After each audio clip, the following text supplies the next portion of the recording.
জীৱনদায়িনী ঔষধৰ নামত জালিয়াতি গুণগত মান নথকা ঔষধ দিছে ৰোগীক এমাহ ধৰি ভেজাল ঔষধ দি আহিছিল চৰকাৰী চিকিৎসালয় অৱশেষত RDTLৰ অনুমোদনত বন্ধ কৰা হ'ল এনে ঔষধবিধ calcium carbonate 500 mg with vitamin D3 250 IU ঔষধবিধৰ মান উপযুক্ত নহয় বুলি বন্ধ কৰি দিয়া হৈছে এই ঘটনাক লৈ সৃষ্টি হৈছে চাঞ্চল্যৰ এই সন্দৰ্ভত গোলাঘাটৰ পৰা দেৱাশিষ সাহাৰ এক প্ৰতিবেদন আগবঢ়াইছো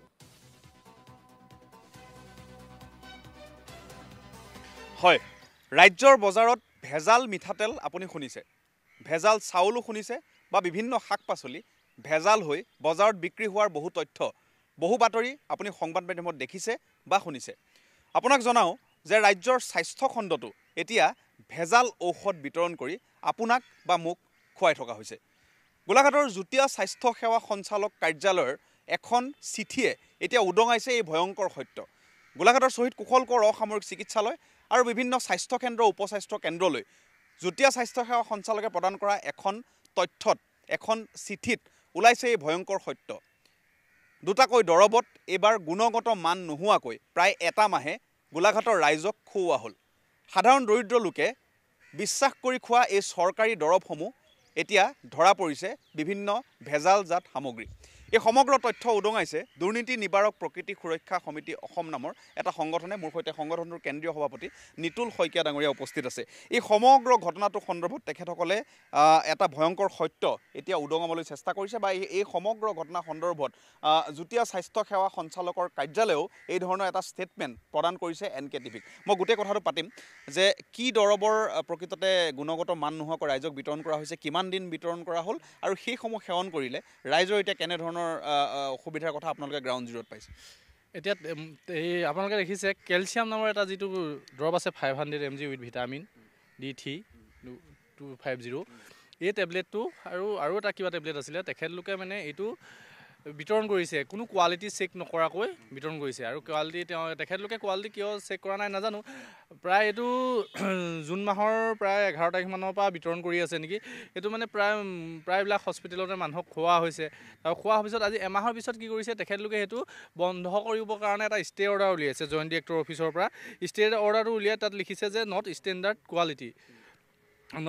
কোৱালিটি তাৰমানে এই দৰবটো ষ্টেণ্ডাৰ্ড কোৱালিটি নহয়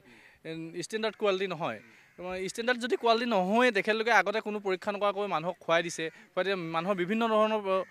বেমাৰ হ'ব পাৰে এতিয়া আমাক কৈছে কিছুমানে আপোনাৰ হাগনি হয় এইটো খালে কিন্তু তেখেতলোকক কৰিলেতো পোনচাতে নাকচ কৰিব বা কিবা ক'ব কিন্তু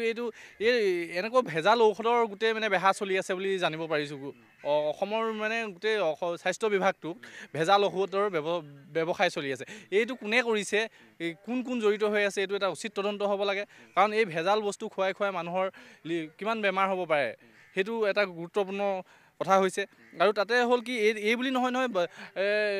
বছৰেকত 2-3টা তেনেকৈ ভেজাল ঔষধ ওলাই থাকে যোৱাবাৰ 2023 চনত এটা লেব্ৰো চিটিজেন মণ্টেলকাছ বুলি এটা টেবলেট আছিলে সেই টেবলেটটো তেখেতলোকে তেনেকৈ খুৱাই পিনি এমাহ খোৱাৰ পিছত বন্ধ কৰি দিলে গম পাইছেনে সেইটো বন্ধ কৰি দিলে বন্ধ কৰাৰ পিছত তাৰপৰা সেই বন্ধ কৰাৰ পিছতো তেনেকৈ সেইটো কিবা এটা মানে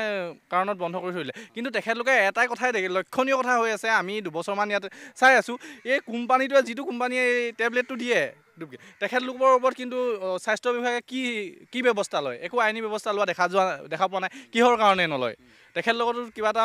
ইয়াত জড়িত হৈ থাকিব লাগিব স্বাৰ্থ জড়িত হৈ থাকিব লাগিব সেইকাৰণে মই অসমৰ যিজন স্বাস্থ্যমন্ত্ৰীক তেখেতক জনাব বিচাৰিছোঁ অতি সোনকালে অসমৰ মানুহক এই ভেজাল ঔষধ খোৱা ডুপ্লিকেট ঔষধ খোৱা ব্যৱস্থাটো বন্ধ কৰিব লাগে আৰু ইয়াৰ ওপৰত অতি সোনকালে এটা গুৰুত্বপূৰ্ণ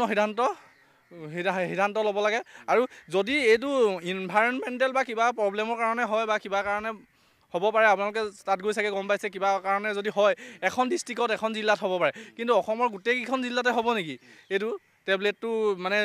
নট ষ্টেণ্ডাৰ্ড কোৱালিটি বা এইটো ডেমেজ আহিব পাৰে নেকি মানে সাধাৰণ কথাত আপুনি খোৱা ঔষধটো গুণগত মানদণ্ডৰ নহয় সেয়া আপোনাৰ গাত পৰিব লগা পৰ্যাপ্ত সকলোখিনি ৰাসায়নিক দ্ৰব্য আপোনাৰ গাত পৰা নাই যাৰ বাবে বেমাৰটো হয়তো আপোনাৰ ভালো হোৱা নাই ভাল নাই হোৱা তেনেকৈ মানুহৰ বেলেগ এটা ছাইড ইফেক্ট হ'ব পাৰে হয়তো তেখেতলোকেতো পোনচাতে নাকচ কৰিব নহ'বও ক'ব পাৰে কিন্তু এইটোতো অতি মাৰাত্মক কথা কাৰণ ঔষধৰ লগত বেমেজালি কৰাটো অতি দুখজনক আৰু মাৰাত্মক কথা এইটো অতি সোনকালে ইয়াৰ এটা গুৰুত্বপূৰ্ণ আইনী ব্যৱস্থা কৰিব লাগে নহ'লে আমাৰ সংগঠনৰ পৰা ইয়াৰ ওপৰত আইনী ব্যৱস্থা লোৱা হ'ব মই দেখুৱাইছোঁ ইতিমধ্যে গোলাঘাটৰ যুটীয়া স্বাস্থ্য সেৱা সঞ্চালকৰ কাৰ্যালয়ৰ পৰা এই যিখন পত্ৰ এই পত্ৰখন প্ৰেৰণ কৰা হৈছে শ্বহীদ কুশলকৰ অসামৰিক চিকিৎসালয়লৈ বা গোলাঘাটৰ বিভিন্ন স্বাস্থ্য কেন্দ্ৰ উপস্বাস্থ্য কেন্দ্ৰসমূহলৈ এইসমূহ বিতৰণ কৰা হৈছে সমান্তৰালভাৱে এই যি দৰৱ আমি দেখুৱাইছোঁ কেলছিয়াম কাৰ্বনেট আৰু ভিটামিন D3 পৰ্যাপ্ত মান প্ৰকৃততে পোৱা নাই যাৰ বাবে এইসমূহ বন্ধ কৰি দিয়া হৈছে তাৰ মানে কি মুঠৰ ওপৰত আপোনালোকে গুণগত মান নোহোৱা এটা ভেজাল দৰৱ গোলাঘাটবাসী ৰাইজে প্ৰায় 1 মাহ সেৱন কৰিলে আৰু এই ধৰণৰ দৰৱ শ্বহীদ কুশলকৰ অসামৰিক চিকিৎসালয়ে হওক বা গোলাঘাটৰ বিভিন্ন চিকিৎসালয়সমূহত উপস্বাস্থ্য কেন্দ্ৰসমূহত ডক্টৰে প্ৰেছক্ৰাইব কৰা এইসমূহ ঔষধ প্ৰকৃততে গুণগত মানদণ্ডৰ নহয় এই সমগ্ৰ কথা উদঙাইছে যুটীয়া স্বাস্থ্য সেৱা সঞ্চালকৰ কাৰ্যালয়ে আমি যেতিয়া সাক্ষাৎকাৰ ল'বলৈ চেষ্টা কৰিছিলোঁ বিভাগীয় কৰ্তৃপক্ষৰ সৈতে তেখেতসকলে কৈছে যে বিভিন্ন হয়তো পৰিৱেশজনিত কাৰণ হ'ব পাৰে অন্যান্য কাৰণসমূহত এই দৰৱসমূহৰ গুণগত মান নাই